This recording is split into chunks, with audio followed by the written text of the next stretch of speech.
നമസ്കാരം. ബാംഗ്ലൂരിൽ നിന്ന് കേരളത്തിലേക്കുള്ള ട്രെയിൻ യാത്രയ്ക്കിടെ അത്യാവശ്യം നല്ല തിരക്കുള്ള ഒരു ട്രെയിനിൽ വെച്ച് ഒരു വ്യക്തി പകർത്തിയ വീഡിയോ ഇന്നലെ ഞാൻ കാണാനിടയായി. ആൾക്കാർ കാണുന്നുണ്ടെന്ന് തോന്നുന്നു. അവരെന്തോ ഒരു പ്രത്യേകതര ഒരു സ്ഥലത്ത് പെട്ട പോലെയാണ് അവരുടെ പെരുമാറ്റമൊക്കെ. ട്രെയിനിൽ മാത്രമല്ല KSRTC ബസ്സുകളിൽ മിക്കവാറും കണ്ടുമടുത്ത ഒരു കാഴ്ച കൂടിയാണിത്. ഇതിനെതിരെ പ്രതികരിക്കണമെന്നും ഇതൊരു ചർച്ചാ വിഷയമാക്കണമെന്നും പല തവണയായി കരുതിയതുമാണ്. എനിക്ക് തോന്നുന്നത് മോട്ടോർ വാഹന വകുപ്പിന്റെ നിയമങ്ങളിൽ ഒരിടത്തും ഇതൊരു കുറ്റകൃത്യമായിട്ട് പറയുകയോ ഇതിനെന്തെങ്കിലും ശിക്ഷകൾ ഇതുവരെ ഉള്ളതായിട്ടോ എനിക്കറിയില്ല. ചിലപ്പോൾ ഇതിനെപ്പറ്റി സംസാരിക്കുന്നവരെ തന്നെ, ഇതിനെയൊക്കെ എതിർക്കുന്നവരെ തന്നെ സദാചാരം പറയുന്നവരെത്തി എന്ന് പറഞ്ഞ് കളിയാക്കുന്നവരും പരിഹസിക്കുന്നവരും ഉണ്ടാകും. അതുമാത്രമല്ല, ഈ ഒരു സ്വാതന്ത്ര്യത്തിനൊക്കെയായി അലമുറയിടുന്ന ഒരു വിഭാഗം തന്നെ ഇവിടെയുണ്ട്. ഇത്തരം ട്രെയിനുകളിലെയും ബസ്സുകളിലെയും ഒക്കെ തിരക്കുകൾ മുതലെടുത്തുകൊണ്ട് ഒരു റൂമിൽ പ്രൈവറ്റായിട്ട് ചെയ്യേണ്ട കാര്യങ്ങൾ കാമുകന്മാരും അല്ലെങ്കിൽ സുഹൃത്തുക്കൾ, ബെസ്റ്റി എന്നൊക്കെ പുതിയതായിട്ട് അറിയപ്പെടുന്ന ചില കാറ്റഗറിയിൽ പെടുന്നവരുമൊക്കെ ചെയ്യുന്നത് നമ്മൾ സ്ഥിരം കൺമുന്നിൽ കാണേണ്ടി വരികയാണ്. ഇത് ചോദിക്കുമ്പോൾ നമ്മൾ ചോദ്യം ചെയ്താൽ അതെന്താ, ഒരു ആണും പെണ്ണിനും അടുത്ത് നിന്നൂടെ, ഒരു ഉമ്മ കൊടുത്തൂടെ, അല്ലെങ്കിൽ കെട്ടിപ്പിടിച്ചുകൂടെ എന്നൊക്കെ തിരിച്ചു ചോദിച്ചാൽ നമുക്ക് അവിടെ പറയാനൊന്നുമില്ല. ഇവിടുത്തെ അവരെ ശിക്ഷിക്കാനുള്ള നിയമവും വകുപ്പും ഒന്നും ഇവിടെ നിലവിലില്ല. ഇതൊക്കെ ഓരോരുത്തരും വളർന്നു വരുന്ന, കണ്ടു പരിചയിക്കുന്ന, ഇഴുകിച്ചേർന്ന് വരുന്ന സംസ്കാരവുമായി ബന്ധപ്പെട്ടുള്ള കാര്യങ്ങളൊക്കെയാണ്. പിന്നെ ഒരാളുടെ ജീവിതത്തിൽ അവർ കാത്തു സൂക്ഷിക്കുന്ന മൂല്യങ്ങൾ, അതിനെത്രത്തോളം വില അവർ കൊടുക്കുന്നു എന്നതിനെയൊക്കെ അടിസ്ഥാനമാക്കിയുള്ള കാര്യങ്ങളാണിതൊക്കെ. അപ്പോൾ ഓരോരുത്തരുടെയും വ്യക്തിപരമായ സ്വാതന്ത്ര്യത്തെക്കുറിച്ചും അവരുടെ ഇഷ്ടങ്ങളെക്കുറിച്ചും ഒക്കെ നമ്മൾ എന്തിനാണ് ഇവിടെ ഇരുന്ന് സംസാരിക്കുന്നത് എന്ന് ചോദിച്ചാൽ, ഇപ്പോൾ വരുന്ന വാർത്തകളെല്ലാം ഇതിനെയൊക്കെ ബന്ധപ്പെടുത്തി തന്നെ ഉള്ളതാണ്. 18ഉം 19ഉം വയസ്സൊക്കെയുള്ള കുട്ടികളൊക്കെയാണ് ബാംഗ്ലൂരിലും മറ്റു സ്ഥലങ്ങളിലുമൊക്കെ ട്രെയിൻ മാർഗം വിദ്യാഭ്യാസത്തിനാണ്, മറ്റു കാര്യങ്ങൾക്ക്, ജോലിക്കൊക്കെയായി യാത്ര ചെയ്യുന്നത്.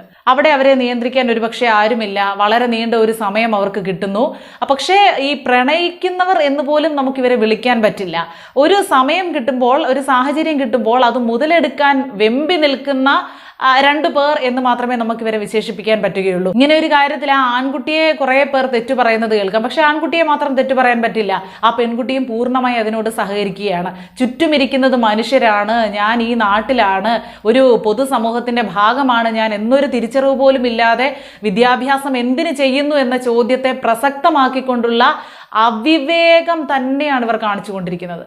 സ്വയം അപമാനിതരാകുന്നതോടൊപ്പം അത് കണ്ടു നിൽക്കുന്നവരെ അല്ലെങ്കിൽ അടുത്തിരിക്കുന്നവരെ കൂടി അപമാനിക്കുകയും അവരുടെ മുഖത്ത് നോക്കി അവരെ അവഹേളിക്കുകയും ചെയ്യുന്ന രീതിയിലുള്ളതാണ് ഇത്തരം പ്രവർത്തികൾ. ഇതിലെ ഏറ്റവും വലിയ അതിശയം എന്താണെന്ന് വെച്ചാൽ, അവരൊരു തെറ്റ് ചെയ്യുന്നു എന്നുള്ള യാതൊരുവിധ ഭാവവും അവർക്കില്ല. അങ്ങനെ ഒരു തോന്നൽ പോലും ഇല്ലാതെയാണ് അവരത് ചെയ്യുന്നത്.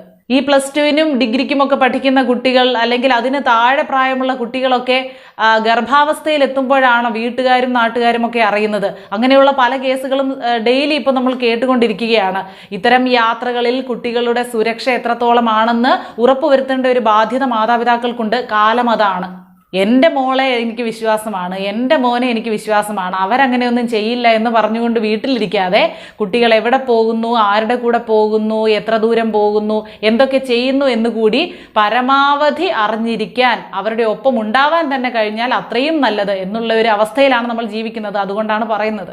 ഇനി ഇവരിരുന്ന് ഇങ്ങനെയൊക്കെ പലതരം ചേഷ്ടകളും തോന്നിയാസങ്ങളും ഒക്കെ കാണിച്ചു കൂട്ടുമ്പോൾ അടുത്തിരിക്കുന്നവർക്ക് ഇവരോട് എന്തെങ്കിലും പ്രതികരിക്കാൻ തന്നെ വന്നു ഭയമാണ്. മറ്റൊന്നുമല്ല, ഇവരെന്തെങ്കിലും ലഹരി വസ്തുക്കൾ ഉപയോഗിച്ചിട്ടുണ്ടെങ്കിൽ അവർ നമ്മളോട് പ്രതികരിക്കുന്നത് നമ്മൾക്ക് ചിന്തിക്കാൻ കഴിയാത്ത, നമ്മൾ സങ്കല്പിക്കാത്ത രീതിയിലായിരിക്കും. അവരുടെ കയ്യിൽ വല്ല കത്തിയോ ബ്ലേഡോ ഒക്കെ ഉണ്ടെങ്കിൽ നമുക്ക് കുത്തിക്കയറ്റി തന്ന് നമ്മുടെ കയ്യിലോ മുഖത്തോ ഒക്കെ വരഞ്ഞു വിട്ടാൽ അത് നമ്മുടെ ജീവനെ ബാധിക്കുന്ന കാര്യമാണ്. അതുകൊണ്ട് ആളുകൾക്ക് പൊതുവെ ഇപ്പോൾ പ്രതികരിക്കാൻ തന്നെ ഭയമാണ്. എങ്ങനെയായിരിക്കും ഇവർ നമ്മളോട് തിരിച്ച് പ്രതികരിക്കുന്നത് എന്ന ചിന്തയിൽ നമുക്ക് പ്രതികരിക്കാൻ തന്നെ ഭയമായിരിക്കുകയാണ്. ട്രെയിനുകളിൽ ഇപ്പോൾ CCTV ഏർപ്പെടുത്തുന്നതിനെ കുറിച്ചുള്ള ചർച്ചകളൊക്കെ നടന്നു വരികയാണ്. വന്നാൽ നല്ല കാര്യം തന്നെ. ഇതൊക്കെ എത്രത്തോളം സംരക്ഷിക്കപ്പെടും? ഈ CCTV ക്യാമറകളൊക്കെ തകർക്കുന്ന തരത്തിലുള്ള ആളുകളാണ് ഇതിലൊക്കെ യാത്ര ചെയ്യുന്നത്. അത് വന്നാൽ നല്ല കാര്യം തന്നെ. അത് മാത്രമല്ല, ഇത്തരം കാര്യങ്ങൾ കൂടി നിയമവിരുദ്ധമാണ് എന്നത് ജനങ്ങൾക്ക് ഒരു അവബോധമായി ജനങ്ങളിലേക്ക് എത്തിക്കേണ്ടതുണ്ട്. അത് KSRTC ബസ്സുകളിലാണെങ്കിലും ശരി, തിരക്കുള്ള ബസ്സുകളിലൊക്കെ ആണെങ്കിൽ അങ്ങ് മുതലെടുപ്പ് നടത്തുകയാണ്. ആരെങ്കിലും നമുക്ക് ഇഷ്ടമില്ലാത്തവർ, നമുക്ക് പരിചയമില്ലാത്തവർ ഒന്ന് ഞോണ്ടുകയോ ദേഹത്ത് തട്ടുകയോ ചെയ്താൽ പ്രതികരിക്കുന്ന അതേ ആളുകൾ അല്ലെങ്കിൽ അതേ പെൺകുട്ടികൾ താൻ അടുത്ത് ഇടപെടാൻ ആഗ്രഹിക്കുന്ന ആളോടൊപ്പം എന്ത് ആഭാസത്തരവും പബ്ലിക്കായിട്ട് ബസ്സിനകത്തിരുന്ന് കാണിക്കാൻ മടി കാണിക്കുന്നില്ല. സ്വകാര്യത എന്നുള്ളത് പൊതുവേ ഇന്നത്തെ കാലത്ത് ഇപ്പോൾ ഇല്ല. എല്ലാവരും അവരവർക്ക് എന്ത് ജീവിതത്തിലുണ്ടായാലും അതെല്ലാം അങ്ങ് ആ സോഷ്യൽ മീഡിയയിൽ പോസ്റ്റ് ചെയ്ത് മറ്റുള്ളവരെ അറിയിച്ച് മറ്റുള്ളവരുടെ കമൻറ്റുകൾക്കായി വെയിറ്റ് ചെയ്ത് അവരെന്താണ് ഇതിനെക്കുറിച്ച് പറയുന്നത് എന്നറിയാൻ അക്ഷമയോടെ കാത്തിരുന്ന് എങ്ങനെയോ ജീവിച്ചു പോവുകയാണ്. ഏതോ ഒരു തലത്തിലേക്ക് ജീവിതത്തിനെ കൊണ്ടുപോവുകയാണ്. സ്വകാര്യത ഇപ്പോൾ എവിടെയാണുള്ളത്? ഒന്നിലുമില്ല.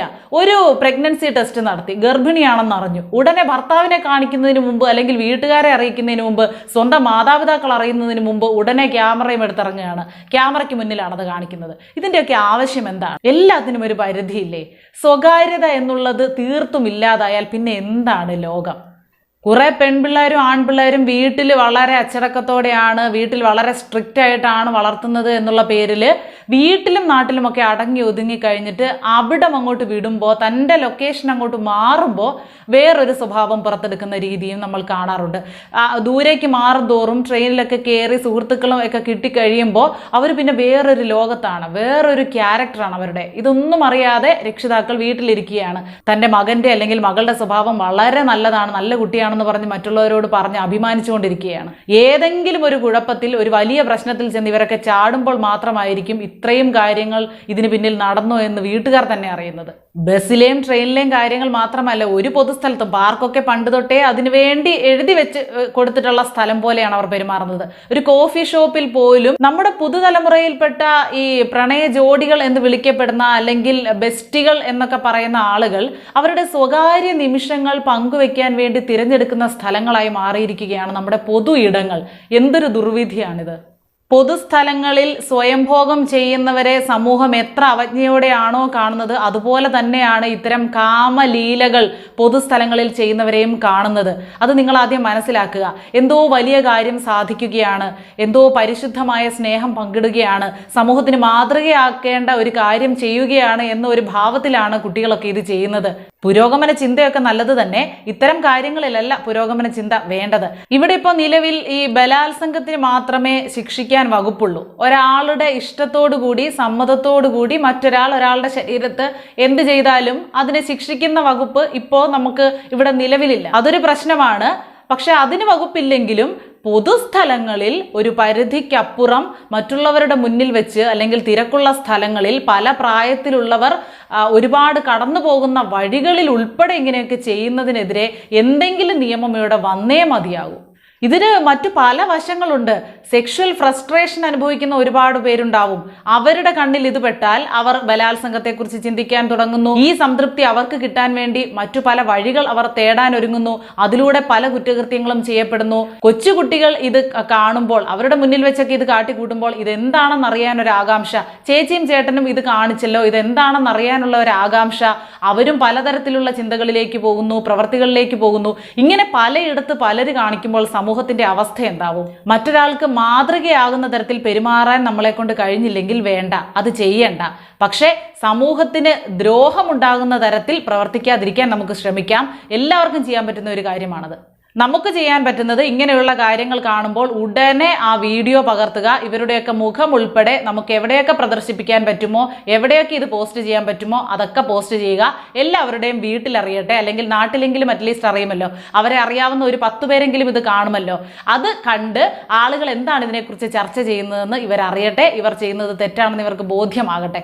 ഇതുകൂടാതെ ഇതിനെതിരെ എന്തെങ്കിലും ഒരു നിയമം വന്നിരിക്കണം. പ്രായപൂർത്തിയായ 2 പേരാണെന്ന് കരുതി എവിടെയും എന്ത് തോന്നിയാസവും ആരുടെ മുന്നിൽ വെച്ചും ആകാം എന്ന തരത്തിലേക്ക് നമ്മുടെ നിയമവും അധപ്പതിച്ചുകൂടാ.